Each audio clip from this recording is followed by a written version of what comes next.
पुरुषत्व क्या है? ये संस्कृत का शब्द बहुत कीमती है और इस शब्द के थोड़े से परतों को उघाड़ना जरूरी है। हम सभी जानते हैं कि पुर कहते हैं नगर को, बस्ती को।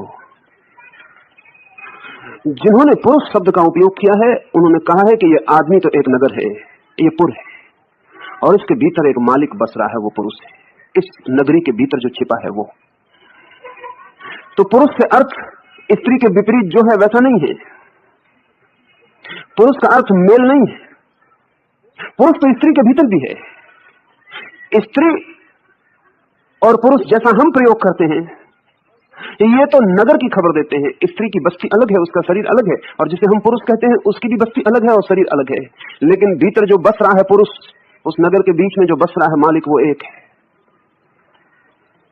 इसलिए कई को यह ख्याल हो सकता है कि कृष्ण ने स्त्रियों की जरा भी बात न कही। कुछ तो कहना था कि स्त्रियों में मैं कौन, जाति मालूम पड़ती है।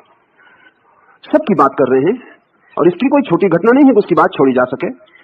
जिसे हम पुरुष कहते हैं उससे तो थोड़ी बड़ी ही घटना है, क्योंकि जीवन के सृजन में पुरुष तो संयोगिक है, एक्सीडेंटल है, स्त्री आधारभूत है। लेकिन कृष्ण ने स्त्री की बात नहीं की जानकर, क्योंकि पुरुष में स्त्री सम्मिलित हो गई। अगर नगर की बात करते तो फासला था स्त्री और पुरुष का। वे तो उसकी बात कर रहे हैं जो नगर के बीच में बसा है। स्त्री के भीतर भी वो पुरुष है, पुरुष के भीतर भी पुरुष है। फिर भी पुरुष की बात नहीं कर रहे, कह रहे हैं पुरुषों में पुरुषत्व। जैसे कि हजारों फूल को निचोड़ के हम थोड़ा सा इत्र बना लें, ऐसा ही समस्त पुरुष जहां जहां हैं उनके भीतर जो पुरुषत्व है, वो जो निचोड़ है, वो जो इत्र है, वो मैं हूं। ये भी सोचने जैसा है, क्योंकि जब हम कहते हैं पुरुष तो एक पर्टिकुलर, एक विशेष व्यक्तित्व का ख्याल आता है। जब हम कहते हैं पुरुषत्व तो यूनिवर्सल, सार्वभौम सत्य का ख्याल आता है। जब हम कहते हैं पुरुष तो सीमा बनती है, और जब हम कहते हैं पुरुषत्व तो असीम हो जाता है। यूनान में प्लेटो ने जिसे आइडिया कहा है,